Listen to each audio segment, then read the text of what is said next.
ನಮಸ್ಕಾರ ಸ್ನೇಹಿತರೆ, welcome to exam IAS academy. ತಮಗೆಲ್ಲ ನಮ್ಮ ಈ ಅಕಾಡೆಮಿಯ ಸಾಧಕರ ಸಂವಾದ ಕಾರ್ಯಕ್ರಮಕ್ಕೆ ಸ್ವಾಗತವನ್ನು ಕೋರ್ತೇನೆ. ಈ ಕಾರ್ಯಕ್ರಮದ ಮುಖ್ಯ ಉದ್ದೇಶ ತಮಗೆಲ್ಲ ಗೊತ್ತಿರುವ ಹಾಗೆ ತಾವು 384 KS ಮುಖ್ಯ ಪರೀಕ್ಷೆಯನ್ನು ಬರೆದಿದ್ದೀರಿ ಮತ್ತು ಈಗ ಫಲಿತಾಂಶಕ್ಕಾಗಿ ಕಾಯ್ತಾ ಇದ್ದೀರಿ. ತಮ್ಮ ಹಾಗೆಯೇ ಫಲಿತಾಂಶಕ್ಕಾಗಿ ಕಾದು ಸತತವಾಗಿ 3 ಬಾರಿ KS ಪರೀಕ್ಷೆಯನ್ನು ಪಾಸ್ ಮಾಡಿದಂತಹ ರಾಜ್ಯದ ಕಣ್ಮಣಿ ರೀನಾ ಸುವರ್ಣ ಮೇಡಮ್ ಅವರು ನಮ್ಮ ಜೊತೆ ಇದ್ದಾರೆ. ಮೇಡಮ್, ನಮ್ಮ ಈ ಕಾರ್ಯಕ್ರಮಕ್ಕೆ ತಮಗೆ ಸ್ವಾಗತ. Thank you ರಾತು. ಮೇಡಮ್, ನಮ್ಮ ವಿದ್ಯಾರ್ಥಿಗಳಿಗೆ ತಮ್ಮ ಕಿರು ಪರಿಚಯವನ್ನು ಮಾಡಿಕೊಡಬೇಕಾಗಿ ತಮ್ಮಲ್ಲಿ ಕಳಕಳಿಯ ವಿನಂತಿ. ಓಕೆ, ನಾನು ರೀನಾ ಸುವರ್ಣ. ಈಗ 2014 ಬ್ಯಾಚಲ್ಲಿ ನಾನು DYSP ಆಗಿರೋದು. ಪ್ರೆಸೆಂಟ್ಲಿ ಈಗ ನಾನು assistant commissioner of police Whitefield ಉಪವಿಭಾಗದಲ್ಲಿ ಕೆಲಸ ಮಾಡ್ತಾ ಇದ್ದೀನಿ.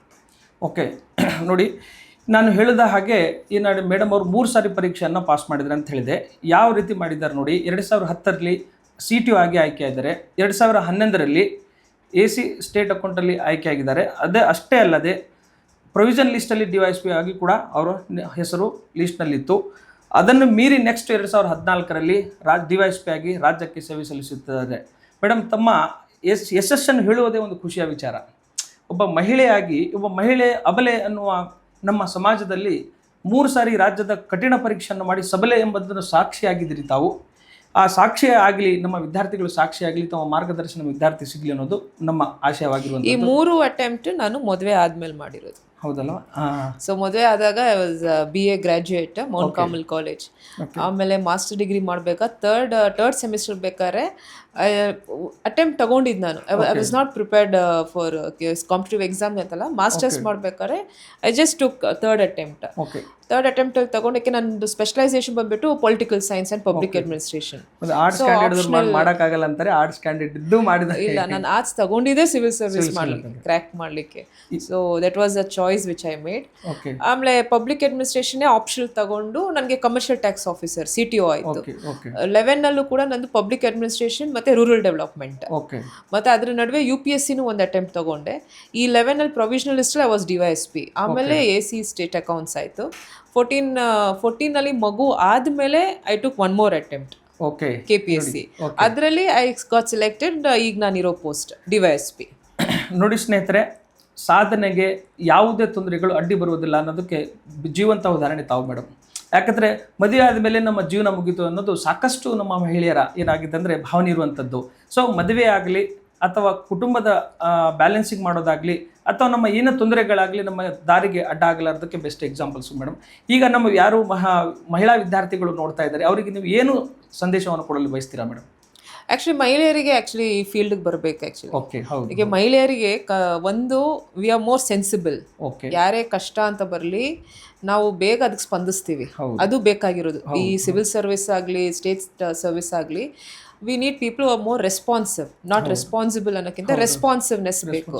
ಸೆಕೆಂಡ್, ನಮ್ಮಲ್ಲಿ ವಿ ಆರ್ ಒಂದು ಡ್ಯೂಟಿ ಕಾನ್ಷಿಯಸ್. ನಮಗೆ ಫ್ಯಾಮಿಲಿ ಮತ್ತು ಈ ಕೆರಿಯರ್ನ ನೀಟಾಗಿ ಬ್ಯಾಲೆನ್ಸ್ ಮಾಡ್ಕೊಂಡು ಹೋಗ್ತೀವಿ. ಸೊ ಹಾಗಾಗಿ we are multitaskers. So ನಾವು ಮದುವೆ ಆಗಲಿ ಅಥವಾ ಮಗು ಆಗಲಿ ನಾವು ಒಂದಿಷ್ಟು ಟೈಮ್ ಕೊಟ್ಟು ಡೆಡಿಕೇಟೆಡ್ ಆಗಿ ಫ್ಯಾಮಿಲಿ ಸಪೋರ್ಟ್ ಮಾಡಿದ್ರೆ definitely there is no limit. There is no limit. You can build your dreams and there is no any limit for it. ನೋಡಿ, ನಿಮ್ಮ ಮೈಂಡೇ ನಿಮಗೆ ಲಿಮಿಟು. ನೀವು ಮನಸ್ಸು ಮಾಡಿದರೆ ಏನೆಲ್ಲ ಮಾಡಬಹುದು ಅನ್ನೋದಕ್ಕೆ ತಾವು ಅಭಿಪ್ರಾಯ ವ್ಯಕ್ತಪಡಿಸ್ತಿದ್ದಾರೆ ಮೇಡಮ್. ಈಗ 2 ಪದಗಳನ್ನ ತಾವು ಯೂಸ್ ಮಾಡಿದ್ದೀರಾ madam. Family support it is very important. How is your family support to you? ನನಗೆ ಮದುವೆ ಆಗಿ ನಾನು ಮಾಡಿದ್ದೀನಿ ಅಂದರೆ ಡೆಫಿನೆಟ್ಲಿ ನನಗೆ ಫ್ಯಾಮಿಲಿ ಸಪೋರ್ಟ್. ಅದು ನಾನು ಜಾಯಿಂಟ್ ಫ್ಯಾಮಿಲಿ ನಂದು. It is not nuclear family ಅಂತ ಇಬ್ಬರೇ ಇರೋದಲ್ಲ. ಜಾಯಿಂಟ್ ಫ್ಯಾಮಿಲಿ ಇದ್ದುಕೊಂಡು ಮನೇಲಿ ಎಲ್ಲ ಥರ ನನ್ನ ಇನ್ಲಾಸ್ ಆಗಲಿ ನನ್ನ ಹಸ್ಬೆಂಡ್ ಆಗಲಿ they have stood by me. ಮಗು ಆದ್ಮೇಲೂ ಕೂಡ ಎಷ್ಟೋ ಸತಿ ನನ್ನ ಮಗು 7 months ಇರುವಾಗ ನಾನು ಪ್ರಿಲಿಯಮ್ಸ್ ತಗೊಂಡಿದ್ದು. She was 7 months old. So ಒಂದ್ ಕಡೆ ಮಗು ಮಲಗಿದಾಗ ನಂದು ಟೈಮ್ ಟೇಬಲ್ ಹಂಗೆ ಸೆಟ್ ಮಾಡ್ಕೊತಾ ಇದೆ. ಸೊ ಅದು ಮಲ್ಗೋ ಟೈಮು, ಅದಕ್ಕೆ ಊಟ ಮಾಡಿಸುವಾಗ ಬ್ರೇಕ್ ಟೈಮ್. ಸೊ ಮಧ್ಯದಲ್ಲಿ ನನ್ನ ಹಸ್ಬೆಂಡ್ ಬೇಗ ಬಂದು ಈವ್ನಿಂಗ್ಸ್ ಅವ್ರು ನೋಡ್ಕೊತಾ ಇದ್ರು. ಸೊ ರಾತ್ರಿ ಸ್ವಲ್ಪ ಪ್ರೊಲಾಂಗ್ ಮಾಡ್ಕೊಂಡು ಹೋಗ್ತಾ ಇದೆ. So you can do it. ಮಗು ಆಯ್ತು ಹೆಂಗೆ ಏನು ಅಂತಲ್ಲ, but definitely family support back bone.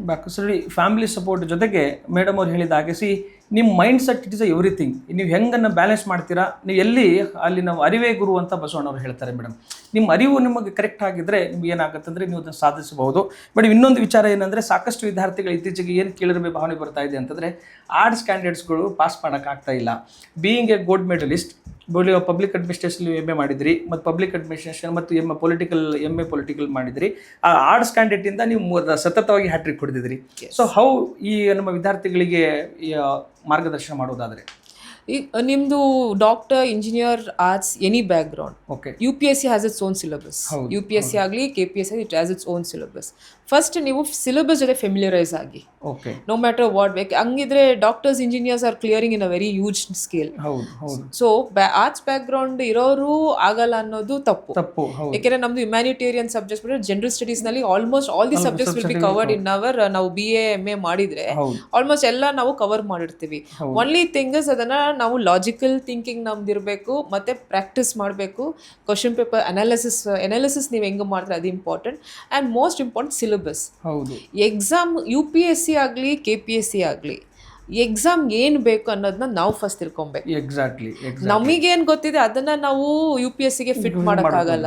So first know what UPSC wants from you. ಅಥವಾ ಎನಿ ಎಕ್ಸಾಮ್ ತಗೊಂಡ್ರು ನೀವೊಂದು 3 ವರ್ಷದ paper, question paper 3 years to 5 years minimum. ನೀವು ಕ್ವಶನ್ ಪೇಪರ್ ನೋಡಿದಾಗ ನಿಮಗೆ ಅವ್ರದ್ದು ಪ್ಯಾಟರ್ನ್ ಗೊತ್ತಾಗುತ್ತೆ. What UPSC expects from you. ಹೌದು. ಸೊ ನೀವು background invariable, that is not important factor. ನೀವು ಸತತವಾಗಿ 1 year 2 years ನೀವು UPSC ಸಿಲೆಬಸ್ನ ಕರೆಕ್ಟಾಗಿ ನೋಡಿ ಅದಕ್ಕೆ ತಕ್ಕಂಗೆ ನೋಟ್ಸ್ ಪ್ರಿಪೇರ್ ಮಾಡಿಕೊಂಡು ಮತ್ತೆ ರಿಪಿಟೇಟಿವ್ ಈಗಿಂದು ಒಂದು 3-5-6 years ಈಗೇನು ಡೆವಲಪ್ಮೆಂಟ್ಸ್ ಇದೆ in the field of information gathering ಅಥವಾ ಅಕ್ಯುಮುಲೇಷನ್ ಆಫ್ ನಾಲೆಜ್ ಏನಿದೆ, ತುಂಬಾ ಇದೆ, ತುಂಬಾ ಆಪ್ಷನ್ಸ್ ಇದೆ. ಈಗ ನಾನು ಪ್ರಿಪೇರ್ ಮಾಡ್ಬೇಕಾದ್ರೆ ನೋಟ್ಸ್ನೆಲ್ಲ ನಾವು ಡೆಲ್ಲಿಯಿಂದ ತರಿಸ್ಕೊಂಡು ತುಂಬಾ ಇಂಟರ್ನೆಟ್ ಎಲ್ಲ ಬ್ರೌಸ್ ಮಾಡಿ ಸಾಕಷ್ಟು ಸರ್ಕಸ್ ಮಾಡ್ತಾ ಇದ್ವಿ.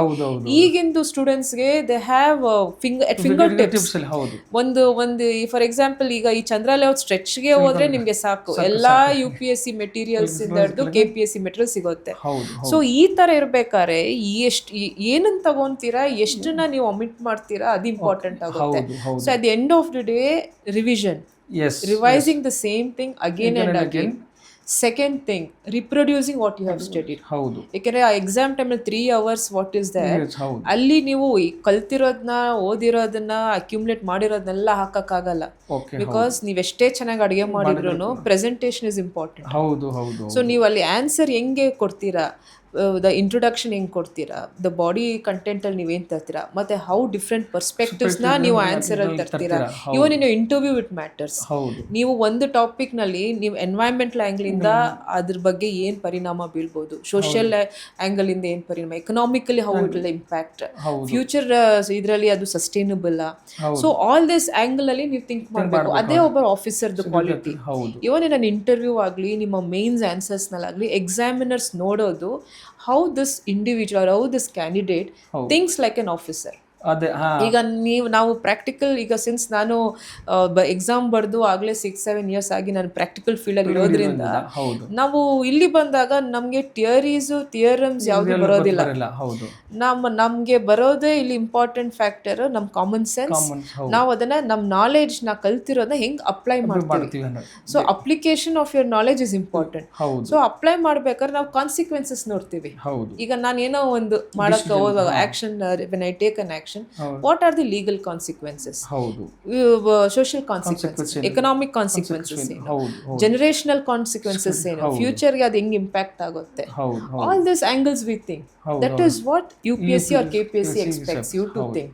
So ತಾವು ಹೇಳೋ ಹಾಗೆ ನೀವು ಕಂಟೆಂಟ್ ಏನು ಗೊತ್ತಾ, ನೀವು ಕಂಟೆಂಟ್ ಡೆವಲಪರ್ ಆಗೋದಕ್ಕಿಂತ ನೀವು ಏನು ಎಕ್ಸಾಮ್ ಬೇಕನ್ನೋದು ತಿಳ್ಕೊಳ್ಳೋದು ಭಾಳಷ್ಟು ಇಂಪಾರ್ಟೆಂಟ್ ಇದೆ. ಈಗ ವಿದ್ಯಾರ್ಥಿಗಳು ಏನಾಗ್ತಾ ಇದೆ ಅಂದರೆ ಎಲ್ಲ ಮಟೀರಿಯಲ್ಸ್ಗಳನ್ನು ಕಲೆಕ್ಟ್ ಮಾಡ್ಕೊಳ್ಳೋದು ಆ್ಯಂಡ್ ಏನು ಮಾಡ್ತಾ ಇದೆ ಅಂದರೆ ಕಂಟೆಂಟ್ DC ಆಗ್ತಾ ಇದ್ದಾರೆ, ಬಟ್ ಎಕ್ಸಾಮ್ DCಗಳು ಆಗ್ತಾ ಇಲ್ಲ. ಸೊ ಆ ಒಂದು ಹಿನ್ನೆಲೆಯಲ್ಲಿ ಈ ಮೇಡಮ್ 2 ಬಹಳ ಸೂಕ್ಷ್ಮವಾದ ವಿಚಾರಗಳನ್ನು ಅವ್ರು ಹೇಳ್ತಾ ಇದ್ದಾರೆ. ಅವ್ರು ಒಂದೊಂದು ಪದನೂ ಕೂಡ ನಮಗೆ ಇಂಪಾರ್ಟೆಂಟ್ ಆಗ್ತಾ ಹೋಗುತ್ತೆ. ಯಾಕಂತಂದರೆ ಒಂದು ಈ ರಾಜ್ಯದ ಕಠಿಣ ಪರೀಕ್ಷೆಯನ್ನು ಇಷ್ಟೆಲ್ಲ ಕಷ್ಟ ಕಾರ್ಪಣ್ಯಗಳ ನಡುವೆ 3 ಸಾರಿ ಪರೀಕ್ಷೆ ಮಾಡೋದಂದ್ರೆ it is a very tedious task and it is a big achievement ಇದು. ಈ ಹಿಮಾಲಯ ಇರೋದಕ್ಕಿಂತ ದೊಡ್ಡ ಅಚೀವ್ಮೆಂಟ್ ಅಂತ ನನಗೆ ಅನಿಸುತ್ತದೆ. ಯಾಕಂದರೆ ಕಾಂಪಿಟೇಟಿವ್ ಎಕ್ಸಾಮ್ ವಿದ್ಯಾರ್ಥಿಗೆ it is a very big task madam.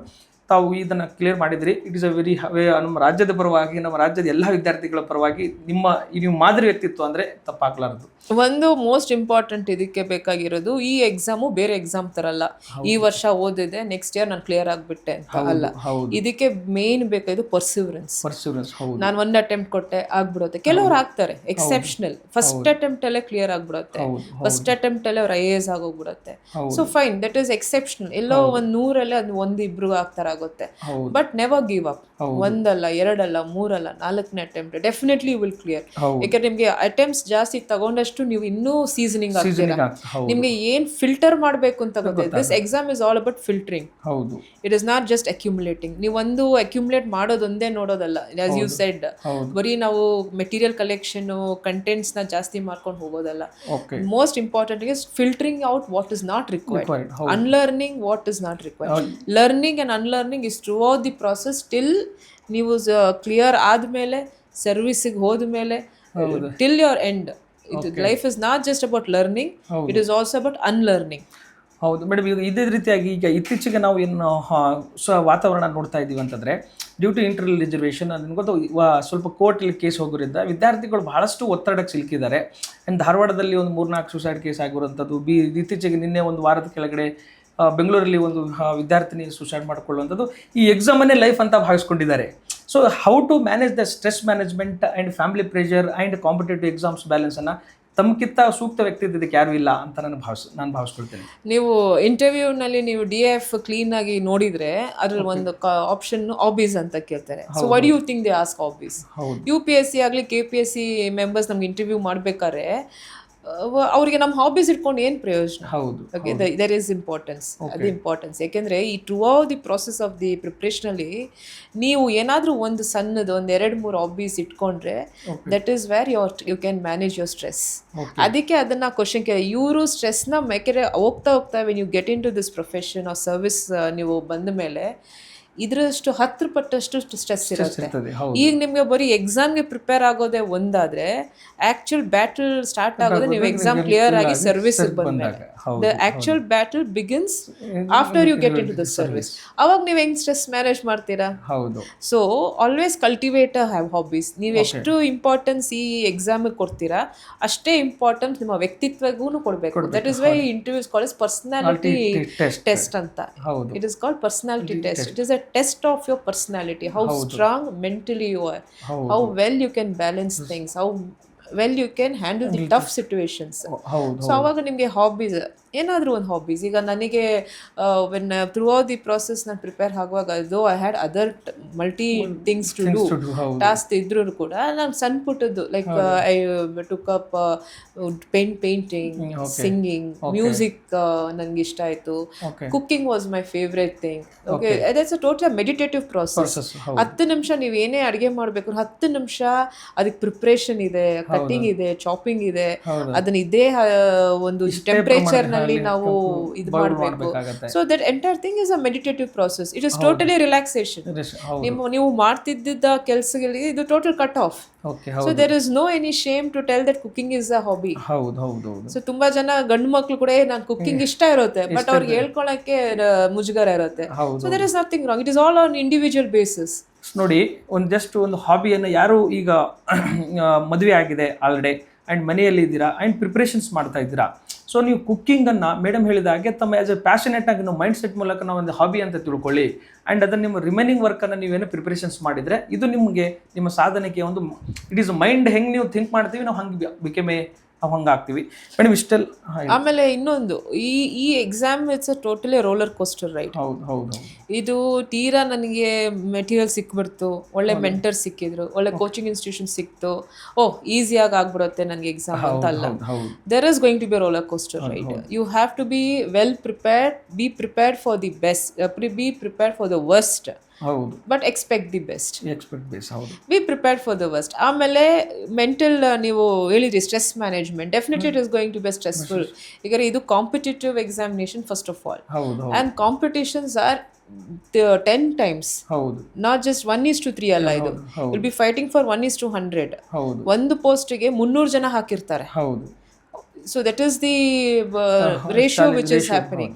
ಹಾಗಿರ್ಬೇಕಾದ್ರೆ ನಿಮ್ಮ ಕಂಪಿಟೆನ್ಸ್ ಹೇಗಿರುತ್ತೆ, ಹೌದು, ನಾಟ್ ಜಸ್ಟ್ ಯುವರ್ ನಾಲೆಜ್ ಅಲ್ಲ, ನಿಮ್ಮ ಡೆಪ್ತ್ ಆಫ್ ನಾಲೆಜ್ ಸಬ್ಜೆಕ್ಟ್ ಮೇಲಲ್ಲ, ಹೌದು, ಹೌ ವೆಲ್ ಯು ಹ್ಯಾಂಡಲ್ ನಿಮ್ಮ ಇಮೋಷನ್ಸ್ ಆಗಿರಲಿ, ನಿಮ್ಮ ಪ್ರೆಸೆಂಟೇಷನ್ಸ್ ಆಗಿರಲಿ, ನಿಮ್ಮ the way you handle the stress ಆಗಿರಲಿ, ನಿಮ್ಮ ರಿಲೇಷನ್ಸ್, ನಿಮ್ಮ ಫ್ರೆಂಡ್ಸ್ ಅಥವಾ ಪಿಯರ್ ಗ್ರೂಪ್ ಜೊತೆ ನೀವು ಹೆಂಗೆ ಇದು ಮಾಡ್ತಾ ಇದ್ದೀರಾ, ಬಾಂಡ್ ಇರುತ್ತೆ, ಆಲ್ ದಿಸ್ ಥಿಂಗ್ಸ್ ಮ್ಯಾಟರ್. ಹೌದು. ನೋಡಿ, ಬಹಳಷ್ಟು ಒಂದು ಉತ್ತಮ ವಿಚಾರಗಳನ್ನು ಮೇಡಮ್ ಅವರು ವ್ಯಕ್ತಪಡಿಸಿದ್ದಾರೆ. ನಾವು ಕೇವಲ ನಾವು ಪ್ರಿಪರೇಷನ್ ಚೆನ್ನಾಗಿ ಮಾಡಿದ್ದೀನಿ, ಇನ್ನೊಂದು ರಿಸಲ್ಟ್ ಬರಬೇಕಂತ ನಾವು ಹೇಳ್ತೀವಿ. ಆದರೆ ನಮ್ಮ ಸಹಪಾಠಿಗಳೇನು ತಯಾರು ಮಾಡ್ತೀವಿ, ಅವ್ರು ನಮಗಿಂತ ಚೆನ್ನಾಗಿ ತಯಾರು ಮಾಡ್ತಿರ್ತಾರೆ, ಅವರು ಕೂಡ ಏನು ಗೊತ್ತಾ ಸಕ್ಸಸ್ ಆಗೋ ಸಾಧ್ಯತೆ ಇರ್ತದೆ. ಸೊ ನಾವು ಸ್ಟ್ರೆಸ್ಫುಲ್ ಆಗದೆ ಇನ್ನೊಂದು ಪ್ರಯತ್ನವನ್ನು ಮಾಡಿ ಅದನ್ನು ಸಕ್ಸಸ್ ಆಗಬನ್ನೋದು ಬಹಳಷ್ಟು ಇಂಪಾರ್ಟೆಂಟ್ ಆಗ್ತಾ ಹೋಗುತ್ತೆ. Never compare your performance with others. ನಿಮ್ಮ ಜೊತೆ 10 ಜನ ಮಕ್ಕಳು ಸ್ಟೂಡೆಂಟ್ಸ್ಗಳು ಓದ್ತಾ ಇರ್ಬೋದು, ಒಬ್ರು ಅವರೇ ಸಬ್ಜೆಕ್ಟ್ ಅಲ್ಲಿ ತುಂಬಾ ಚೆನ್ನಾಗಿರ್ತಾರೆ, ಇನ್ನೊಬ್ರು ಬೇರೆ ಇದರಲ್ಲಿ ಚೆನ್ನಾಗಿರ್ಬೋದು, ಕೆಲವರು ನಿಮ್ಮ ತರ ನಿಮ್ಮಷ್ಟು ಚುರುಕು ಇರದೇ ಇರ್ಬೋದು, ಗ್ರಾಸ್ಪಿಂಗ್ ಇಲ್ಲದೆ ಇರ್ಬೋದು, ಬಟ್ ಅವರು ಹಾರ್ಡ್ ವರ್ಕರ್ ಇರ್ತಾರೆ.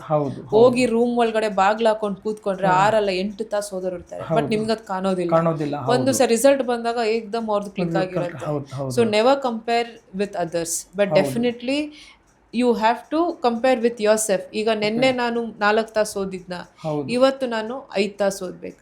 ಆಮೇಲೆ ಎಷ್ಟು ರಿಟ್ರೀವ್ ಮಾಡ್ತಾ ಇದ್ದೀನಿ, ಓದಿರೋದನ್ನ ನಾನು ಎಷ್ಟು ರಿಪ್ರೊಡ್ಯೂಸ್ ಮಾಡ್ಬೋದು, ಅದು ಇಂಪಾರ್ಟೆಂಟ್. ನಾನು ನೋಡಿರೋ ಅಷ್ಟು ಸಾಕಷ್ಟು ಸರಿ ನಾವು ಎಲ್ಲಿ ತಪ್ಪಾಗ್ತೀವಿ ಅಂದರೆ, we are so much eager to accumulate information, gathering information, ಅದು ಓದ್ತೀವಿ, ಇದು ಓದ್ತೀವಿ, ಈ ನ್ಯೂಸು ಆ ನ್ಯೂಸ್ ಪೇಪರ್ ಎಲ್ಲ ಓದ್ತೀವಿ, but we don't sit and take time to revise again. ಹೌದು, ಓದಿರೋದನ್ನ ರಿಟ್ರೀವ್ ಮಾಡೋದಕ್ಕೆ, because our memory it is total science.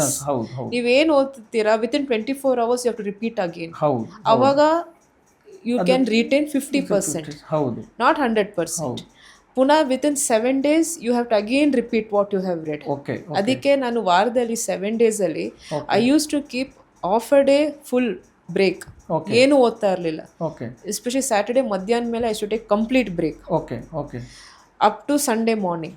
ನಾನು ಏನು ಟಚ್ ಮಾಡ್ತಾರಲ್ಲ, it is required, relaxation required, because you have to reset again the mind set to study so much. Sunday ಮಧ್ಯಾಹ್ನ ನಂತರ it was only my revision day. Sunday ಮಧ್ಯಾಹ್ನದಿಂದ up to Monday morning okay ಮಲ್ಗೋದು 6-8 hours. Definitely you require 6 to 8 hours of sleep. So ಸ್ಲೀಪ್ನ ತುಂಬ students ಆಗಲಿ ಈ preparation exam ಅನ್ನೋದು they ignore it. Okay, your sleep minimum 6 to 8 hours of sleep you require. So Monday morning ತನಕನೂ I use to revise what I have studied from last Monday to this Saturday. Okay madam, ಅದೇ ರೀತಿ ಇತ್ತೀಚೆಗೆ ನಾವು ವಿದ್ಯಾರ್ಥಿಗಳ ಗಮನಿಸುವಂಥ ಅಂಶ ಏನಂದರೆ, ಬರೇ ಓದ್ತಿರ್ತಾರೆ, ಟೆಸ್ಟ್ ಸೀರೀಸ್ ಬರೆಯೋದಿಲ್ಲ. ಆ್ಯಂಡ್ ಅದನ್ನು ಹೆಂಗೆ ರಿಪ್ರೆಸೆಂಟೇಷನ್ಸ್ ಮಾಡಬೇಕು, MCQ ಯಾವುದ್ರಲ್ಲಿ ವೀಕ್ ಇದೆಯೋ ಅಂತ ಅದನ್ನು ಕೂಡ ವಿದ್ಯಾರ್ಥಿಗಳು ಬಹಳ ಮಾಡಿರೋ ತಪ್ಪುಗಳನ್ನು. ಸೊ ಮೇಡಮ್ ಅವ್ರು ಪದೇ ಪದೇ ಹೇಳ್ತಾ ಇದ್ದಾರೆ, revision is very important. And ನೀವು ಹೆಂಗೆ ರಿವಿಷನ್ ಮಾಡಿದ್ರೆ ಹೆಂಗೆ ರಿಪ್ರೊಡ್ಯೂಸ್ ಮಾಡಬೇಕು ಅನ್ನೋದು ವೆರಿ ಇಂಪಾರ್ಟೆಂಟ್ ಆಗುತ್ತೆ. ಈಚ್ ಇದಕ್ಕೆ ಬೇರೆ ಇರುತ್ತೆ. ಈಗ ಪ್ರಿಲಿಯಮ್ಸ್ಗೆ ನೀವು ಪ್ರಿಪೇರ್ ಮಾಡಬೇಕಾದ್ರೆ ನಂದು ಅಪ್ರೋಚ್ ವಾಸ್ ಟೋಟ್ಲಿ ಡಿಫ್ರೆಂಟ್. ನಾನು ಸ್ಟೇಟ್ ಸರ್ವಿಸ್ KPSC ನಾನು ಯಾವತ್ತೂ ಪ್ರಿಪೇರ್ ಆಗಿಲ್ಲ. I was prepare for UPSC. Only when I applied for KPSC ಆಯಿತು ಇಂಟರ್ವ್ಯೂ ಏನು ಬರ್ತಾ ಇದೆ, then I shifted to state affairs more. So ಇಲ್ಲಿ ಒಂದು ನೀವು prelims is more of extensive study. ಇಲ್ಲಿ ನೀವು ಇಂಟೆನ್ಸಿವ್ ಮಾಡ್ಲಿಕ್ಕಾಗಲ್ಲ. So prelims require extensive approach. ಇದರಲ್ಲಿ ನೀವು ಸಾಕಷ್ಟು MCQs ಪ್ರಾಕ್ಟೀಸ್ ಮಾಡಬೇಕು, ಕ್ವಶನ್ ಪೇಪರ್ ಸೀರೀಸ್ ತಗೊಬೇಕು, you have to sit and do all practice questions. ಮೇನ್ಸ್ಗೆ ಆಗಲ್ಲ, ಮೇನ್ಸ್ಗೆ you have to do writing practice. ನೀವು ಅಲ್ಲಿ ಎಷ್ಟು ವರ್ಡ್ಸ್ ಕೇಳಿದ್ದಾರೆ, 150 ವರ್ಡ್ಸ್ ಕೇಳಿದ್ದಾರೆ, 300 ವರ್ಡ್ಸ್, ಅಷ್ಟಕ್ಕೆ ನೀವು ಬರಿಬೇಕು, ಕತೆ ಬರೆಯೋದಲ್ಲ. ದಟ್ ಈಸ್ ವಾಟ್ ಮೇನ್ಸ್ಗೆ ಯು ರಿಕ್ವೈರ್ ಇಂಟೆನ್ಸಿವ್ ಅಪ್ರೋಚ್.